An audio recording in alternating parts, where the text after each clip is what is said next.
morning, everyone. Good morning. Thank you. I'm, I think, part of the transition from yesterday, where it was the big picture. Now we're going to kind of move our way in a little bit. And what I'm going to talk about is design as a process for learning. So I wanted to start by telling you a story. Instead of giving you some of the logistic background of where I work, thought I'd start by just showing you some of the things that we've done.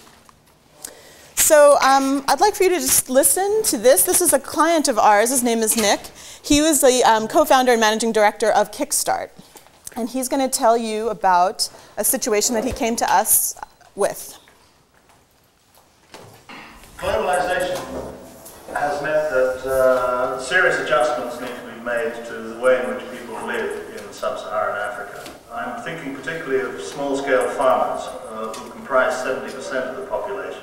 Subsistence lifestyles are no longer really very viable for them because they have to increase their purchasing power or their cash income. Now, irrigation does allow them to do this in many ways, because if you can irrigate, you can grow 4 or 5 crops a year instead of just 1 or 2. You can grow high-value crops instead of low-value crops, and you can choose the time at which you harvest and bring your crops to market to get the highest possible prices. But what we've also found is that there are a great many farmers who live in places where the groundwater is beyond the reach of pumps like this. These pumps can pull water up from about 6 or 7 meters. But a lot of folks live where the groundwater is more like 12, 13 meters or even deeper. Okay, so he's setting up a challenge, and he observed this in the world, and he came to IDEO and he said, can you help us with this? So if you don't yet know, by the way, IDEO is a design firm, so I'm going to speak about some of the work that we've done, just to preface that. Okay, so he came to us with this challenge. And so in order for us to design for this audience, we have to understand some of the cultural context, right? So kind of reflecting back on what Meredith said yesterday, right, all these different levels of concern. So we have to understand the cultural context. We had to understand the materials that were available, some of the technical factors, and some of the kind of social and economic factors that we have to deal with around introducing a product and what that means. We also had a lot of constraints to consider, like price point, how low the price needed to be. It had to be under $150, had to be able to be kind of full down to be carried on a bike, had to use human power, right? So we had to think of a lot of the kind of realities of that environment in order to design for it. And so we ended up designing a treadle pump. This is not, the treadle pump isn't necessarily a new idea, and Paul Pollack is going to be here later in the week to talk to you. He actually is the originator of that. But the idea here is that it actually pulls from lower in the ground. So as Nick set up in the beginning, that there are times during the year that the water table gets so low that people can't pull water from the ground, and thus they can't farm all year round. So this solution allows for them to do that. And so in our process of development, we're of course working in Palo Alto, right? And so it's kind of a different environment and different set of conditions, and we also don't really have the real world to actually prototype in. So some of the things that I always use this image, even though it's not us prototyping at Stanford, but this guy using the treadle pump up on the roof of this building to irrigate more broadly. We actually did some testing of the designs that we created from the rooftops of buildings in order to get that depth, right? So we put water at the bottom and went to the top and tried to figure out, could we actually pull water up from that high? And now it's out there in use, and you can see some of the statistics of impact. This is from Kickstart. So 45,000 pumps in use, 29,000 new wage jobs created, et cetera, et cetera. Pretty great story of impact, right? Some of the things I like to think about is now people can send their kids to school, buy clothing, eat, right? So pretty significant differences, sorry. Did Kickstart set up a manufacturing facility in? Yeah, and they've also done a lot of work to actually embed kind of local people in the system, right? So they've designed kind of training, and also look, they create entrepreneurs that then sell these pumps, right? So it's a very impressive system. But I just kind of wanted to give you a quick overview of that, of and engagement and think about kind of what might be behind that. So not necessarily, it's really easy to talk about the what we did and the what went into it and some of the design constraints and the challenges, but I like to think about what did it take in order to get here. So I'm going to break it apart in the way that I look at this and say the first thing was that someone was aware of the conditions around them, right? So Kickstart saw these conditions. And they came to us and they said, help us figure out how to actually achieve this. Someone, whether it was us or them or the combination of, believed that they could play a role in making this situation better. And then also, we decided to take action toward a more desirable future. This is the background that I see when I look at this type of challenge and I say, what does it take to be engaged in the world in this way? What happened here? And what were people's orientation as they went about this work? So this isn't just about process, it's also about the kind of mindset and the beliefs that you have as you kind of approach your work in the world. So also, everyone had to have skills in some way. So there were deep skills like engineering and also broad skills like cultural awareness. And along the way, everybody learned a whole set of new information, and solutions were created, and lives were profoundly changed. Right? So if we just look at the kind of big picture of what happened, here's my proposal for this. I don't mean to interrupt, but I'm noticing there are many people trying to take on every word you say. Is this PowerPoint going to be available on the disk? I can make it. That would be great. Okay. Yeah. I would hate for people not to listen because they're. Yeah, definitely. Thank you. Okay, so I'm going to also come back to this again, but I kind of wanted to throw this out there, right? As the notion of design thinking as an orientation to the world, and that's different than design process, and even design. I know these words have kind of been thrown out there a lot, right? We talk about design. I love this. It's like design-based learning, design process, design thinking. They kind of get thrown out there, and every once in a while I think, wow, there's amazing nuance between these words. And so today we're going to kind of unpack the notion of design thinking a little bit. Okay, so project story. Now I'm going to tell you a little bit about the company that I work at. So I work at a design firm called IDEO, and we've been around for, I think, almost 30 years now, which is fairly unusual for design firms. We're also huge for a design firm, which is we have 550 people. We tend to collaborate like this. No, I'm kidding. So we have 550 people. We have 8 offices around the world. We've got, our headquarters is in Palo Alto. We have San Francisco, I have to always count, San Francisco, Chicago, Boston, New York, London, Munich, and Shanghai. And again, I just kind of want to emphasize for a design firm, this is pretty rare. I don't know how connected you guys are to design firms, but they tend to be fairly small, 15 people, 30 people. So this kind of creates a different type of experience and also a different set of possibilities because of the scale that we have in order to address different types of challenges. We can have unique roles like we have a food scientist. So we're doing we're now designing things like food, right? Food products. So over the course of these 30 years, we've designed thousands of things. Some of the things that you might know are the first mouse for Apple. We invented the squishy-handled toothbrush, which is so fun to say. Yes, you're welcome. Actually, where this came from, which I think is pretty interesting, is an observation we did with children.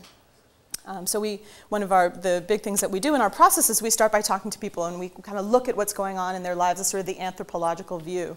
And children, it was really uncomfortable for them as they were brushing their teeth, so we said, wow, how can we make that more comfortable for them? And it turns out that's more comfortable for everyone also, right? This also was a big engineering feat, which I don't know the details of, but I've been told by engineers. So. We also designed the Palm 5. Did anybody have a Palm 5? Couple hands, yeah. The classic. This one you may or may not know was actually designed with women in mind. And so it was, how can we create a PDA that women like? And it turns out, of course, that when you do that, everybody can like it, right? So it was really about elegance and beauty.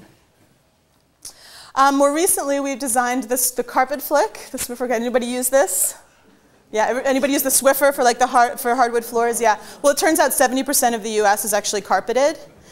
So P&G said to us, well, can we make a version of the Swiffer that works for carpets? Does anybody know who said they used it? Do you know how it works? Who said they used the carpet flick? Anybody?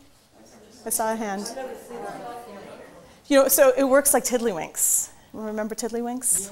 Yeah. So where you kind of, there's the little disc thing and you hit the disc and it flips up. Well, this uses the carpet pile.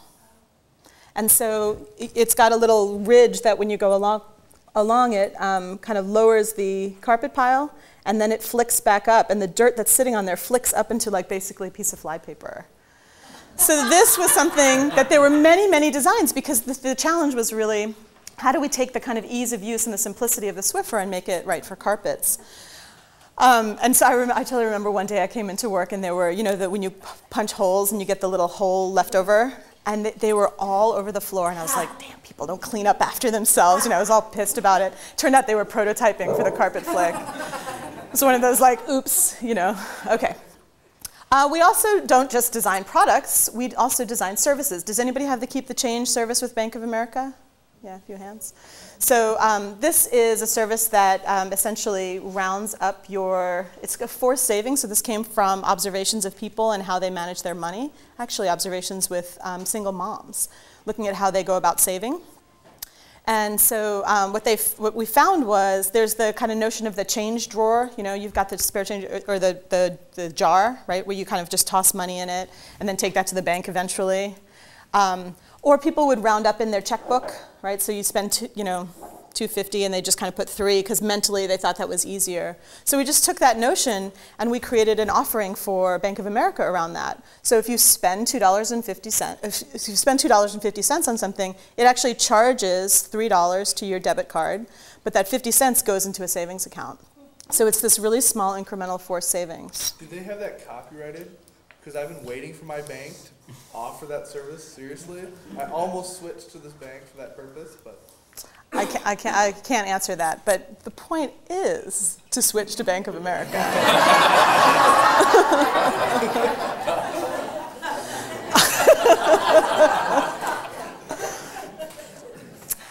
Okay, so I can't answer that. You'll have to go talk to a rep at B of A. But you know, it's a really compelling service. Yeah. In a situation like this, with Bank of America, were they looking for some sort of new service, or did you guys come up with this and then take it to them? They were looking for new service, so they came to us and they said, what can we do? We get this question a lot. It's sort of like, what's the future of our offerings, right? Where we then go out and we study people in order to come up with ideas for them. And this was one of a set of ideas that we proposed that then got developed. But it came from talking to people and figuring out how they think about their money and what they could do. Also, this was about driving debit card use, right? So that was one of the things we kept in mind, was the win-win possibilities. So the advantages for the bank also, right? Because they get commissions off of those sales and things like that. So services can be designed. Spaces can be designed. Has anybody been to the Prada headquarters in New York? Confident hand, confident hand, confident hand. Sometimes I get, like in groups, there'll be like one person that's like afraid to admit it. We designed the experience in that store. And the idea was that service never left your side. So technology is kind of embedded in the whole environment. Some of the solutions that I love, the translucent doors, so you can show people when you're trying things on. There's also in the dressing room a mirror that has a camera in it and a time delay, so you can rotate and then you can see what you look like from behind. Right? Have you used it? Have you used the dressing room? I try to avoid that. How about you? No, I didn't. No, yeah, try it next time. Also, each item is RFID tagged, so when they put that in the dressing room for you, you get all these kind of runway images. And the idea was to connect people with the kind of greater discourse that is Prada. So products, services, spaces, and we also work with organizations. So we've gotten to the point over time where we have gotten bigger and bigger about the kinds of challenges. Remember Meredith yesterday talked about the components and products and systems and communities? Did I get that right? Well, we're working on those levels too, right now. So this is work that we've done with Kaiser Permanente. It's a large healthcare system. And this was around helping them as an organization become more patient-centered. So we worked with frontline nurses to actually help them develop processes for which they understood patients in order to continually design for them. Did you ever work for a district? Yes, we have. Why, yes. We're starting to do a lot more in schools. We've done a ton in healthcare, and they're really analogous. Actually works really well in healthcare. But we're starting to do work with schools. So anyway, IDEO is kind of known in the world, and I love to kind of brag about it because, you know, being such a large company, you don't have to feel like you're bragging about you. You're kind of bragging about something that you're associated with. And so we were put on the list of the world's 25 most innovative companies, and I love the description because it kind of says we designed the Palm 5 and the Leap Chair, now helps some of the biggest companies learn design thinking and transform their cultures, right? So it's great range of the kinds of things that we're working on. And I really wanted to point that notion out because design isn't just about things, right? And so the question might come up, okay, so when I hear the word design, I tend to think of things like what? What kinds of things do you think about when I say design? Products. What kinds of designers do you tend to think about? Interior, fashion, furniture, video game, cars. So when you get a question about how do we help a hospital become more patient-centered, what kind of designer do you hire? Tricky, right? It's not necessarily a video game designer, although you may use one, right? The challenges are kind of big, and so it's not as predictable as some of the smaller types of design challenges might be. And so one of the things that at IDEO we've always been about, and I think it's the reason we've been able to kind of scale to these different types of challenges, is we're really actually about a process instead of about a deep expertise in something. So we don't have the deep healthcare expert. We don't have the hospital process designer, right? We have people who understand how to address any challenge that comes to them with a predictable and regular process. And so this means that we know how to learn. We know how to learn really quickly, right? Because when we get a challenge, we have to ramp up, and we have to understand it enough to work on it. And so we have processes that help us do that. This is that process. Now, there's a lot of different ways to talk about it. And you know, when you kind of teach people or tell people about it, you have to codify it and make it all organized. This is no different than what Meredith presented yesterday. It's just different kind of words and different graphics. But I like to tell people it's basically getting inspiration, coming up with a bunch of ideas, and making them happen. And then there's a whole bunch of kind of nuance in there, right? There's a whole, you can start to nuance what all those different expressions of how to do that are. I see everybody writing, so I'll kind of hold it here. About 10 years ago, 60 Minutes or 2020 Yes. did a thing on you. Yeah. Do you happen to have a copy of that video? You know, I didn't bring it with me. I think that would be really useful. Yeah. Because it really It is showed great, us. yeah. So we were featured on, it was Nightline about 8 years ago, and they said, you know, you guys say you can design anything, and they gave us a challenge, can we redesign an everyday object in just 5 days, and they followed us so you could see the process in action. It was a shopping cart. It was a shopping and cart. They did amazing things with it. It's like, Good memory. Yeah, that's, I mean, in terms of distribution, kind of tricky. You have to buy it from ABC because they own the rights to that. But there's some, I did not bring it with me. On their website, I have it on my computer, but I don't have it with me, yeah. it's on the website? well, if you go to IDEO website, there's some. There's a I like clip. the but There's a not the- clip, because yeah. I You have to I've actually asked buy for it, this in the past, yeah. You have to go through ABC because they own the rights too. Yeah, I might have it at home. yeah. Oh, that's okay. I actually do have it on my computer, but we won't have time for it in the span of my talk. But I do love it. It's great, and it's 20 minutes, and you get to see the process in action. I decided that today, instead, you would do it instead of me showing it to you. Yes. Yeah. So, yes. So, as you're trying to put teams together to develop either the inspiration or along the process, what do you look for? Okay, I would think that there are, I mean, studies of the brain say that there's different ways to, you know, that different people approach different, same situation differently. So. Yep. I'm going to go into that. So just first kind of showing you that we have a process that we tend to have codified in our organization, and everybody that starts up at IDEO does learn it, right? Whether they come in with that already, we go through this kind of experience where everybody comes together around that for new hires. But I'd like to kind of point out, again, that I can present this in a really organized, linear way, but really, actually, in experience, it's kind of like this. Right, the more and more kind of professional you become with something, the more fluid you become between it, right? So maybe to learn it, it's kind of like this, right, where you go through it in a really stepwise fashion. But once you really start to embody these techniques, you really become fluid with it, and it becomes very, it has a general motion, but it becomes very nonlinear in experience. Yes? So someone approaches your company, and I'm looking at the first piece. How do you say to your staff, your team on that part, how do you get them inspired? I'm about to go into that. You guys are good. Okay, so what are some of the ways that we go about this? So I'm going to tell you, and there's kind of infinite detail that I could tell you, but I'm going to try to organize this into a few techniques that we use in order to learn along the way. So the first is that we always start with empathy. Now, when you get a design challenge, you may already have a whole set of assumptions about what the answer is or what's known about it. And we say, let's step outside of what our own experience is and try to understand the experience of others. So here's a story for that. This is a product that we invented a long time ago, or designed a long time ago. This is an all-in-one fishing kit for kids. And a company that makes fishing poles came to us and they said, help us design the next cool product, because you know what? Our sales are kind of falling and we're not really sure why. So we went out and we watched people fishing, right? That's kind of a logical thing to do, understand what people care about when they're fishing, blah, blah, blah. And what we found is people loved it. So people who are out there fishing, they loved it. Like everything worked for them, right? That wasn't really the kind of problem space that we were dealing with. So what we decided to do is we went into Walmart, and we sat in the aisle where they sell fishing poles, and we watched. We watched what people do.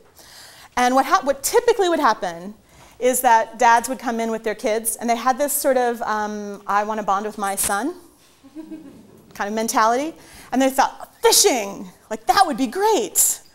So they came to the aisle, and it's like fishing poles, right? It's just like the whole aisle of fishing poles. And there's all these little components and all these things to think about. And they remembered that they fished as a kid, right, with their dad, right? But they didn't necessarily know how to configure all of that.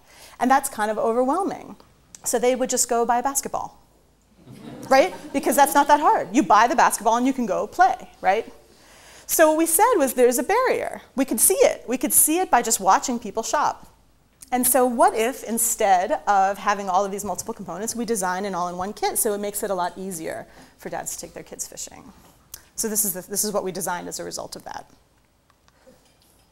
So another notion of empathy is seeing the world through other people's eyes, right? What does it look and feel like to be in that situation? So this is a project that we did with a hospital in the emergency room.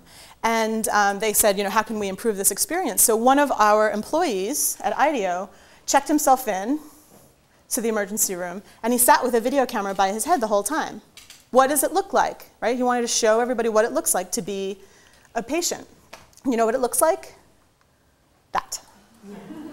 Right? For like 4 hours, right? Staring at the ceiling. And every once in a while, like someone's head would come in, they'd say something not to him, right? They'd say something to somebody else, right? And then they'd walk away. And when we showed this to the hospital, they were shocked, right? They were kind of mortified. They never really thought about it in that way. One of the things that I love and what I've been told about the story is that they were so kind of bothered by that experience that immediately, what do you think they did? Put stuff on the ceiling. They decorated the ceiling. They knew that that wasn't a long-term answer, right? But they realized like how much that mattered, so they decided to decorate the ceiling as a first step. So seeing the world through other people's eyes. So starting with empathy. Fire marshal allows that. So this notion of empathy is really about hearing what people say and watching what they do, right? So this is the observation and this is the kind of interview in order to imagine what they think and feel. You can never know. You can't even ask somebody what they think or feel, right? Often they won't know, or they'll tell you something else, right? They'll tell you what they think you want to hear, or they're not even really in touch with what they think and feel. And so as designers, our job is to kind of try to understand what's going on that level so we can design for it.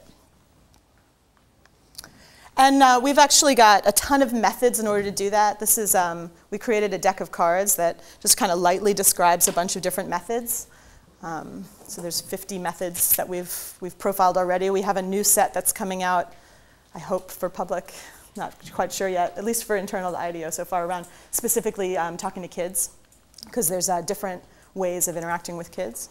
So this is something that we can purchase? It is something you can purchase, yeah. Can you let us know somehow if that comes out so we could buy it? This is out. You can, yeah, you Post it can. on our website? Yeah, well, Awesome, well, thanks. you have all your emails, so if the kids' version comes out to the public, we'll. Yeah, and this one you can already get. I feel weird like selling it right now. I just wanted to like show you that we actually have many methods that we go about. So you don't mind shilling for US Bank? They're available at one bookstore. I'm trying to understand what you think and feel. I like it. I'll let you know. They're available at one bookstore. It's called William Stout Architectural Books. They're in San Francisco, but you can order them online. But we'll get you the link for that. But it's a great kind of way to be inspired about how you can inquire, how you can talk to people. Okay. So that first method was start with empathy. What do you start with? Empathy. Thank you. Okay. The second kind of learning technique I like to call leverage. So again, we've done a lot of work in healthcare. I somehow have chosen a lot of healthcare examples, maybe because it's analogous to education. But we were working with an emergency room, and you know, it's kind of chaos, right? So when someone comes in, everybody has to sort of like, there's like this whole roundup of people, right, when an emergency comes in. And then there's the family there typically that's like really worried, and there's a lot of chaos in this environment, right? So we said, what else is out there like that that we could learn from about how they manage that? So we went and observed at a pit crew with the race car pit crew. Anybody know how that works? Yeah, yeah. Yeah, tell. Oh, well, everybody's assigned a specific job. Everybody's got a specific job, right? So the car comes in, and it's like, how fast can we make this happen, right? And everybody knows their role, right? And they rally, and it's like chaos, right? Just like in the emergency room. But they also have a role in the pit crew that's this. This one guy's role is to watch everybody in motion, and the driver watches him. So the one guy watches everybody in motion, and as soon as he's done, they're done. He gives a thumbs up. And the driver doesn't pay attention to the chaos, he pays attention to that thumb.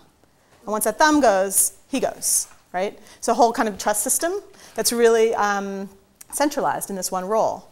So we said, well, could we do that in the hospital, right? There's all this chaos. What about one point person who knows what's going on, so the family isn't trying to interrupt everybody? Can you tell me about what's going on? Can you tell me about what's going on? So the notion of a point person was inspired by, or we leveraged the solution from the pit crew.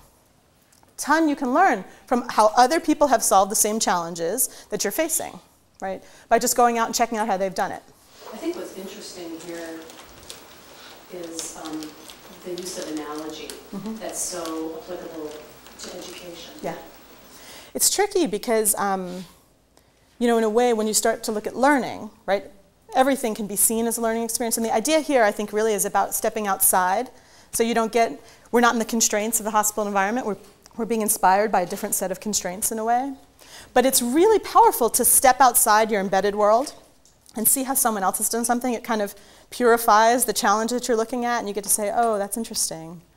So where would you see the analogy between NASCAR pit crews and hospital emergency rooms? Somebody's got to make that connection to be able to say we can go over there and study that. So we brainstorm that at the beginning of a project. We say, what else can we learn from based on this challenge that we're facing? You want to try it? I have to look at the clock because, you know, I just want to interact with you, I'm sure, all day. Okay, do you want to try it? Yeah. All right, so let's go with something that we all probably have done. How might we improve the experience of checking in at the airport? So what I like to do is I like to start by listing the component emotions and behaviors. What happens when you're checking in at the airport? What do you do? Get in line. You stand in line. Drive in first. Great. Drive in. What else do you do? What else do you do or feel? You wait. Time crunch. Juggling luggage, bags. Lots of stuff. And dealing with all the other people that are doing the same exact thing.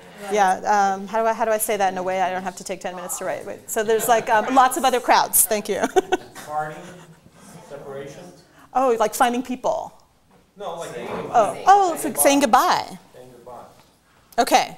Now, I'm modeling process for you. We're not going to fully do this design challenge right now. So component kind of behaviors and emotions.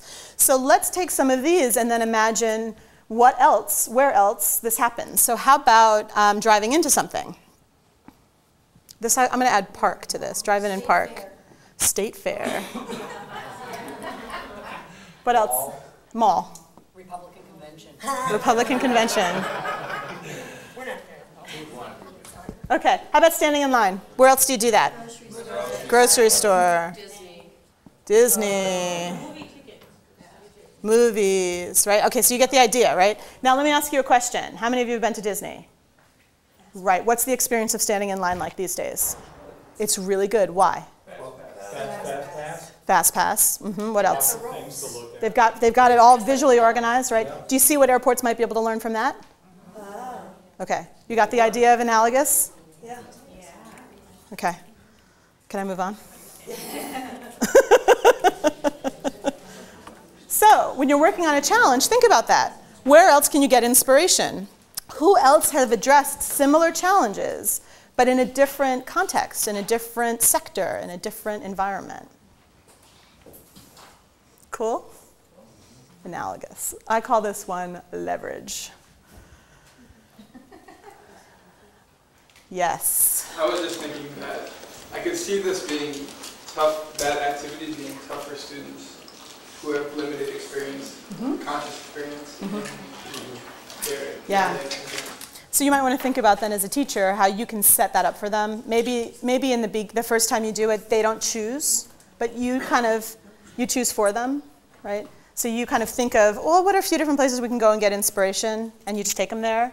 And then once they really get what that means, they might find those things. In fact, they may surprise you about the connections that they can make. No. Okay, build to think. Now, especially in schools, there's a lot of attention to this, right? To what you're thinking, right? There's a lot of what do you think about that? There's a lot of analyzing, there's a lot of planning that happens. And then if you make something, it probably happens after a whole series of analytical thought, right? I'm not dissing this as a process, right? Okay, that's think to build.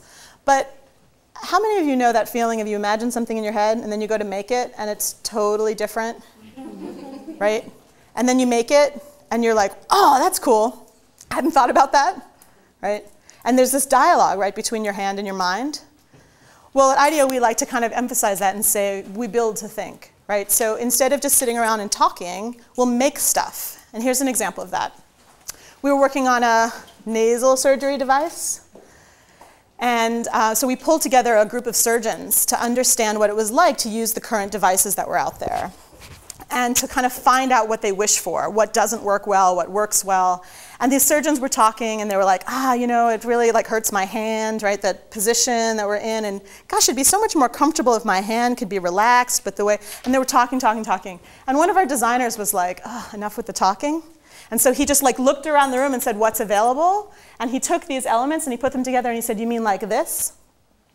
And then everybody kind of passed that around and they were like, yeah, actually, that's great. That's totally what I was talking about. So there was something tangible that helped people think. And then they actually iterated on that design in this session with the surgeons. So the surgeons kind of co-designed something, having had something to think from, right? This object to think from.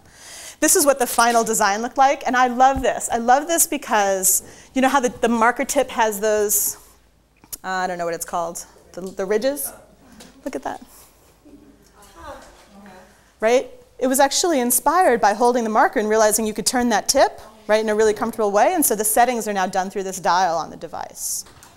That reminds me of those pencils you can get if you have arthritis in your hand, because one of our teachers on our team uses it, and it's spiked like that, so you can put just one finger on it. You don't have to put pressure on it. So comfortable for the hand.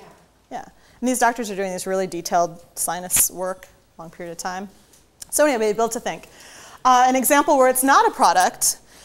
This is with, we did workshops with nurses, and this was around the postpartum experience, so what it's like after someone has a baby, right? And this is actually about the design of a system in a way, right? The whole set of services that they could offer. And again, instead of kind of sitting around and talking, we have them make stuff, right? So they come up with a bunch of ideas and then they make stuff. And so these are really quick and dirty examples that make it visual really fast so that then we can, as a group, interact around it. So because we've built something, we can now think again, right? And it's this dialogue between the hand and the mind. Okay, another learning technique, which is kind of a value that we have at IDEO. Fail early to succeed sooner. Yes, a lot of people are nodding, right? Because you know this, right? You know this personally, right? Like when you get lost in a neighborhood, you kind of drive around. You actually learn the neighborhood so much better than if you just followed that GPS device, right? You know that feeling of when you kind of mess up, you actually learn a ton in that process, right? So we actually embed that in our process. We embed failure in early. And how do we do that? We try things out. We take those early prototypes, those early drafts of things, and we put them in front of people. This is that, what's it called? Defibrillator, thank you. You may see these kind of everywhere now. This is a defibrillator that it was like for public settings, so it could only have a very low threshold, right? So we designed this device that it was always on. Actually, the paddles didn't need to go anywhere specific. And so we designed this kind of draft, this prototype of the device, and we took it out on the street, and we had a dummy, and we kind of randomly pulled people, oh my God, the dummy, you know, is like having a heart attack, can you help him? And so we gave them that prototype, and we saw what they did. And you know what they did? Where's the power button? They freaked out, where's the power button? Because we have this kind of learned behavior that you turn something on, right? And so then we were like, oh, you don't have to, you know, go ahead, you can just use it. And then they're like, where do I put the paddles? They felt like they were uninformed. So here's what we ended up designing. Step 1, turn on the power. You don't need to, it's actually always on. Step 2 gives you some instructions, right? Step 2 gives you instructions, and then the paddles, right? They tell you where to put it. Actually, it doesn't matter, right? Step 3, right? People needed that, which we learned by taking that out and trying it with them. Make sense? Fail early to succeed sooner. So another kind of version of that I like to say is like this try and learn, right? Continuously, that there's this mode of iterating and this mode of trying and learning. And here's the story of, we designed the experience for Marriott's Town Place Suites. Has anybody ever stayed at a Town Place Suites? They're for longer term stay. So we designed the room and the lobby, right? And we created a whole bunch of ideas for what could happen in the lobby for people to feel like they were part of that community. And what typically happens with hotels is they have a bunch of ideas and then they spend millions building the hotel, right? So we said, before we take that step, let's try it out. And so we built a full-scale model of the lobby. We rented a warehouse, built a full-scale model of the lobby and the room, and we took people through it. And we gave them all Post-it notes, and we said, mark everything up. What do you think? So that we could understand what their experience might be like in this space. So we did that with people who work in the hotel, with customers, things like that. And this helped us refine the design before it got built, right? They just built the first one in DC recently. I think it's DC. So there's one more that I wanted to share with you. And this is less about kind of a process step, right? And like empathy was maybe a process step, or we could also see empathy as a value, prototyping as a value. This notion of asking forgiveness instead of permission, this is a value in our culture, right? Which is really important to nurture that kind of creative spirit, right? Is that you get to feel like you can engage with the ideas that you have. My principal lets me do that all the time. Ask for forgiveness. That's good. Right? Because it's a kind of, it's known that you can be creative. So we have a group in our Palo Alto office that's about 30 people that has an advocate who looks out for them. We have a few of these groups. And anyway, Sven is an advocate for people, and Sven went out on vacation for 2 weeks. And his group decided they wanted to play a prank on him. And he loves these Volkswagen vans. So while he was gone, they actually got a budget for the prank. And they spent an entire weekend round the clock. They had all these shifts, these 48-hour shifts, where they got a van, they gutted it, they power washed it, they drained all the oil out of it, they took all the seats out, they put the front seat and the passenger seat on wheels, so it was like an office chair. They used an office chair base. And anyway, they created his office in a van. And so Sven came back and he's like, oh my God, you know, that's amazing. Anyway, for like a year he was in the van, and then they retroed the building, and he was like, you know, to be honest, it's funny, but like a little claustrophobic. So the team stayed again a whole weekend, and they made it a meeting space. We actually have 2 meeting spaces now, one here, and you can sign them out, right, like a meeting room. So you can, there's always this like, well, let's just meet in the van.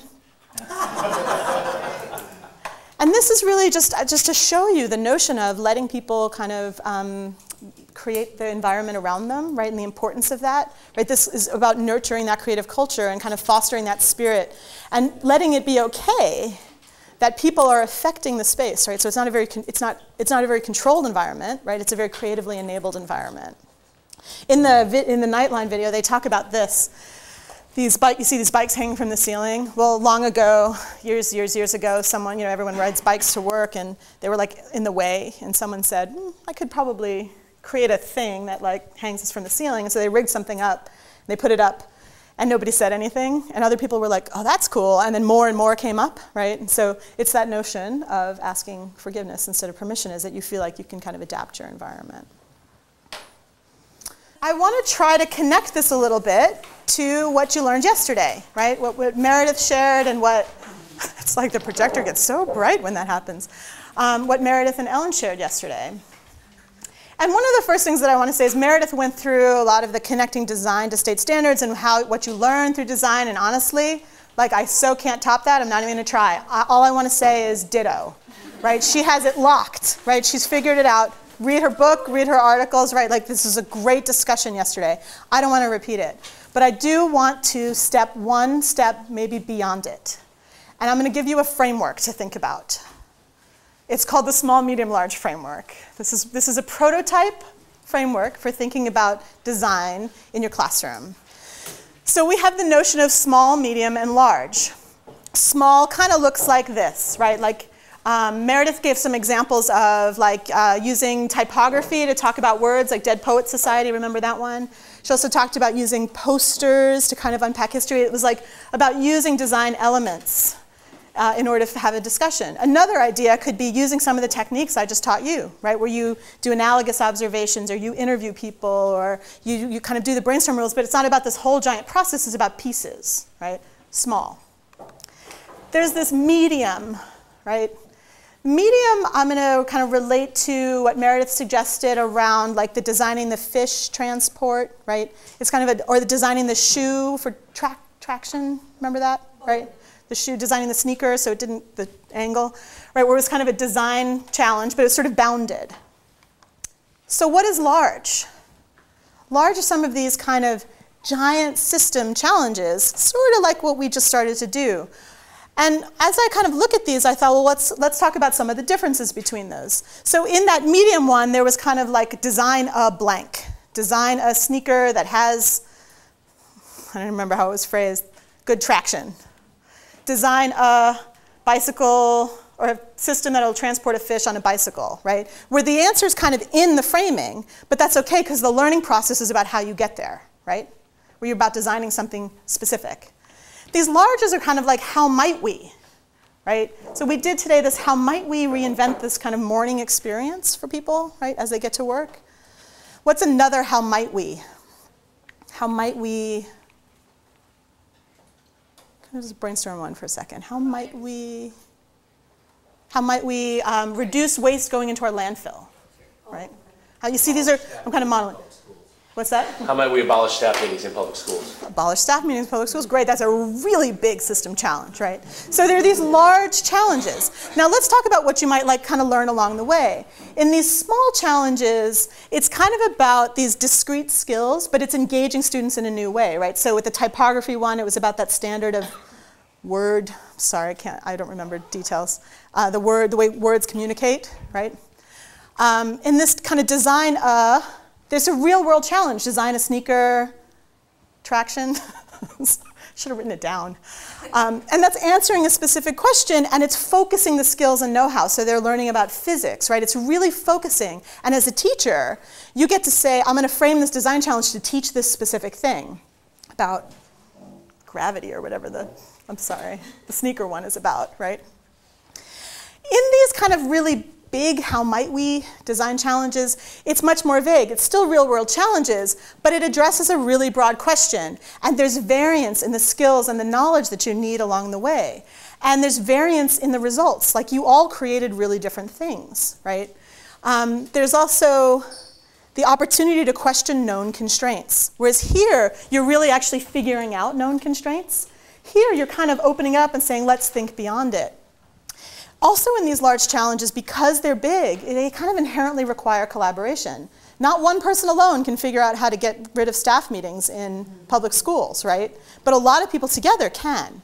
And so there's affordances of these different structures. And I'm not saying one is better than the other. I'm saying you kind of can learn different things in these processes. And what I'm kind of opening up is the notion of this large one, right? This is going to be much harder to integrate in your classroom in a way because you'll probably want to collaborate with a lot of other teachers, right? So if you're in high school, you probably want a bunch of different disciplines combined. Because how might we reduce waste in the landfill? Well, there's science in there.